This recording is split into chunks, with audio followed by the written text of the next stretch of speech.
주말에 굉장히 큰 세계 경제를 깜짝 놀라게 할 만한 사건이 있었습니다. 바로 실리콘밸리 뱅크가 갑자기 초고속 파산 소식이 나왔어요. 미국에 이런 그 은행이 파산을 했다니 안 놀랄 수가 없죠. 이전에도 미국의 은행들이 이 서브프라임 모기지 사태 때 연쇄 도산하면서 파산하면서 급속도로 세계 경제가 경색되고 난리도 아니었는데 이번에 또 은행이 파산하는 사태가 있었습니다. 한번 내용을 한번 보시죠. 실리콘밸리 뱅크가 폭락, 초고속으로 망해버렸어. 미국 역사상 2위 규모라고 합니다. 예금 인출이 좀 있었고 그거를 이제 이 은행에서 얘기를 하니까 주가가 폭락하면서 자본 조달이 안 되고 미국 그 지도부에서 이제 이거 잘라버린 거야. 금융권에서. 그냥 폐쇄되고 말았습니다. 당국이 칼 빼들어서 그냥 미리 손절을 쳐버린 거야. 이 은행으로 인한 여러 가지 리스크를 그냥 미리 그냥 이 은행 하나 날리면서 끊어버렸다 이겁니다. 미국의 서부 스타트업 기업들의 돈줄 역할을 해오던 실리콘밸리 은행이 예금 인출 사태와 주가 폭락으로 초고속 몰락했다. 순식간에 망해버렸어. 역대 미국에서 파산하는 은행 가운데 2위 규모라는 점에서 금융권 전반으로 위기가 전이되는 게 아닌지 투자자들이 긴장을 하고 있는데 여기를 보면은 지금 이제 이 은행 같은 경우는 실리콘밸리 이 뱅크 같은 경우는 좀 이제 신생 기업 새로운 이제 뭘 사업을 하려고 하는 이 서부 쪽의 신생 기업들한테 이제 대출해주고 뭐 좀 백업해주고 하던 전문 은행이었던 거야. 그런데 이 은행이 무너진 거는 수면위로 위기가 부상한 지 이틀도 안 돼서 그냥 박살이 났다 이거죠. 왜? 이 스타트업 기업들이 금리가 막 올라가고 장사가 안 되고 이러니까 예금이 줄어들면서 미 국채로 구성된 증권을 매각하고 손실을 봤다는 내용이 나오면서 불이 붙은 겁니다. 은행이 돈이 없어가지고 이거를 자기네들이 줘야 되는 돈을 못 메꿀 정도가 됐다라는 거. 그래서 비싸게 산 채권을 어쩔 수 없이 싼 값에 팔 수밖에 없었던 내용을 보면서 이 은행이 그만큼 현금이 없다는 거 아니야? 이런 소문이 이제 난 거지 지금. 자, 이 연준에서 기준금리를 계속 올리니까 기술 기업들의 돈줄이 말라버리면서 이 실리콘밸리 뱅크로 유입되는 자금이 끊겨버렸고 이로 인해 과거 비싸게 샀던 채권을 낮은 가격에 팔아야 했던 것이다. 주가가 60% 이상 폭락을 해버리고 빨리 자금을 빼라고 하는 회사들의 경고까지 나오면서 고객들의 예금 인출이 가속화되었다. 금융당국은 인수자가 나타나길 기다려주지도 않고 그냥 칼을 빼들어서 날려버렸습니다. 일단은 금융권 전반으로 위기가 확산할 가능성은 높지 않다는 게 대체적인 예상이다. 모건 스탠리에서는 실리콘밸리 뱅크가 맞닥뜨린 현지 압력은 매우 특이한 경우라서 다른 은행들과의 상관관계는 크지가 않다. 그래서 나름대로 이 은행주들이 크게 막 흔들리진 않았다. 어느 정도 안정적인 지금 흐름을 보였다라는 거예요. 어쨌든 긴장감을 늦추지 않는 당국. 좀 이렇게 소뚜껑 보고 놀란 거지 지금. 날라갔어. 날라가갖고 왜 이렇게 은행 하나가 미국의 그 유명한 은행 하나가 이렇게 순식간에 박살이 날 수 있었냐라는 거는 이전 시스템과는 많이 좀 다른 면이 있어요. 이게 이제 은행의 예금이 막 순식간에 없어진 거야. 이 소문이 아니라 얘네들이 그 자기 그 업체에 대한 내용을 발표하자마자 예금이 다 날갔다, 다 없어져 버린 거야. 막 나가더라는 거지. 그 현상을 어떻게 만들어졌냐? 스마트폰 때문이라는 거예요. 초고속 붕괴가 일어난 이유가 뭐냐? 은행 하나를 날려버린 게 바로 이 스마트폰으로 예금을 갖다가 송금했기 때문인 거지.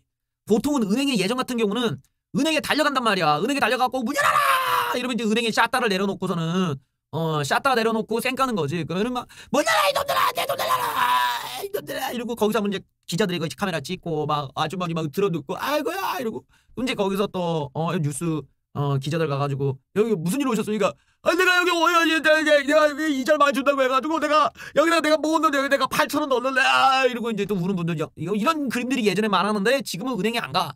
은행에 안 가고 그냥 스마트폰으로 뭐 그래 이러고 그냥 죄다 송금 때려버리니까 돈이 순식간에 텅텅 비어버렸다라는 거예요. 스마트폰 다수로 하루에 56조 원이 없어졌대. 하나의 은행에서. 이제는 스마트폰이야 진짜 대단합니다. 자, 그렇게 심각한 상황도 아니었는데 빛의 속도로 몰락했다. 스마트폰 뱅킹 앱을 열고 예금을 쉽게 인출할 수가 있다 보니까 사람들이 아주 빨리 또 위기를 피할 수 있었던 것 같네요. 자, 이런 상황이 된 데는 초고속 파산 원인의 이 배경에는 스마트폰으로 예금 인출이 쉽게 가능해진 시대 상황이 일조했다는 분석도 나왔다. 스타트업 사업가들이 거래은행의 위기 소식을 듣자마자 순식간에 스마트폰으로 예금을 대거 인출했다.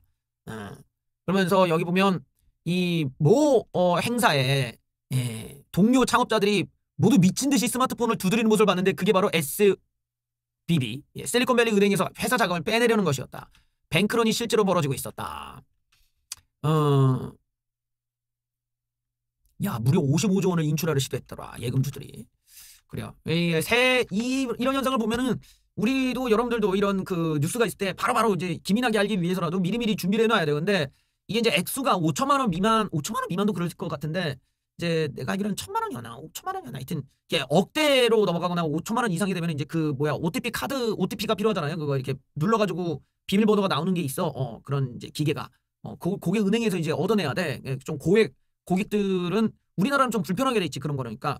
내가 아무리 인증을 해놔도 뭐 지문 인증 뭐 이런 걸로 한다고 해도 그게 뭐 그냥 몇십만 원 수준이면 그렇게 가는데 이제 단위가 뭐 이제 1,000만 원, 뭐 5천만 원, 1억 이렇게 가면은 이제 인증이 더 복잡해지는 거야. 그래서 고액일수록 이제 좀 이런 인증 기구들이 있어야 되기 때문에 혹시라도 이런 이제 비상시에 빨리 인출해야 된다고 할 때는 미리미리 이런 고액 인출을 위한 인증을 미리 준비해 두시면은 아무래도 빨리 할 수가 있겠죠. 그게 아니면 5천만 원씩 뭐 아니면 1,000만 원씩 10번 이렇게 나눠서 해야 되니까 시간도 더 걸리고 더 힘들 수 있기 때문이죠. 그래서 이 우리나라 은행 이런 뱅킹 이체에 대해서 좀 미리 이해를 해두실 필요는 있겠지. 액수에 따라서 인증 방식도 달라지고 액수도 제한된단 말이지. 한 번에 송금할 수 있는 액수가 제한되기 때문에 그런 면에서 좀 그 액수가 크신 분들은 준비를 미리 해두실 필요가 있겠죠. 그런데 뭐 이 뉴스를 왜 갖고 왔냐? 미국이 망했으니까 우리도 위험한 거 아니냐는데 이미 손실을 본 우리나라의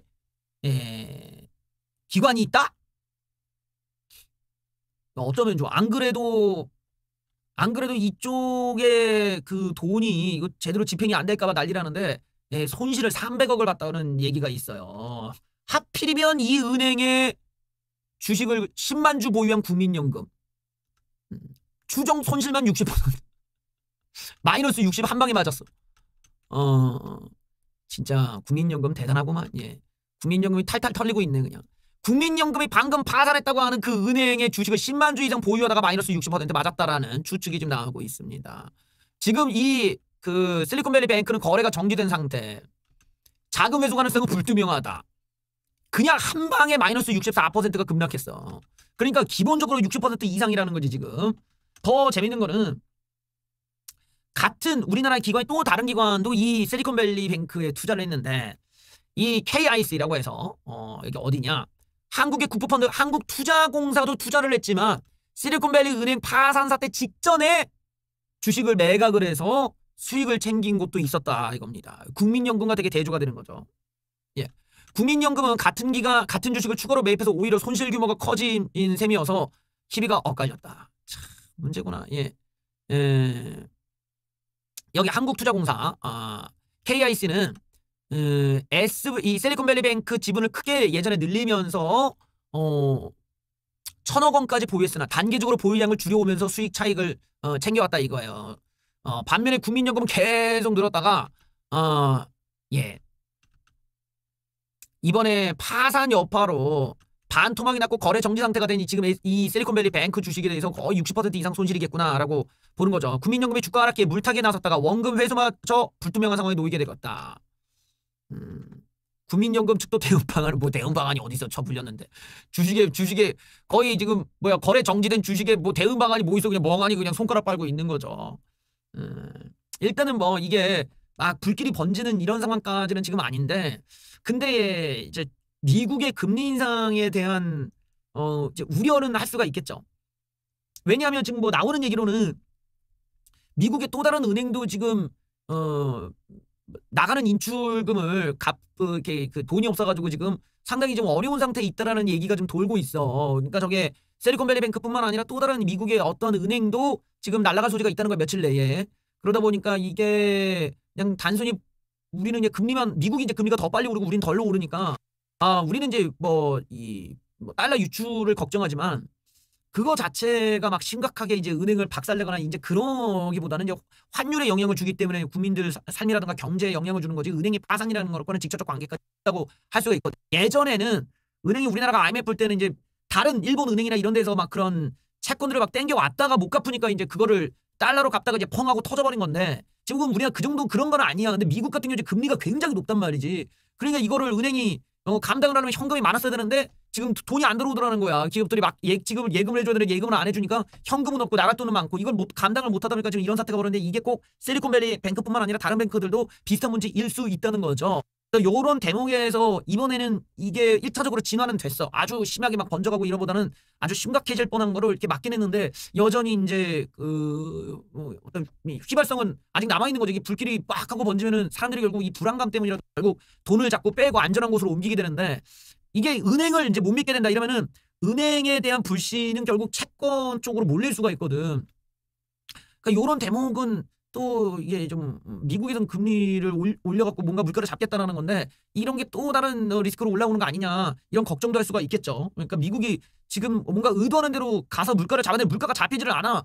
이런 악순환이 계속되고 있는 상황에서 이런 사태까지 털어지니까 금리를 올리는 데는 주춤하게 되는 상황에서 만약에 사람들이 불안해가지고 그 큰 자금들을 어디로 굴릴 것이냐 그 굴릴 때가 마땅치가 않은 상황이면 결국 그게 채권으로 가게 되고 채권으로 몰리면 채권의 가격은 오르면 채권의 금리는 떨어져야 되거든. 그럼 이게 미국이 뭐야 이거 씨 이러면은 뭐 나가리잖아 이러면서 이제 문제가 된단 말이야. 이런 대목들이 이제 좀 우려가 될 수 있기 때문에 빨리 좀 이런 불안감을 빨리 잠재울 필요가 있겠죠. 아직 리스크가 완전히 꺼진 건 아니기 때문에 좀 주의할 필요는 있습니다.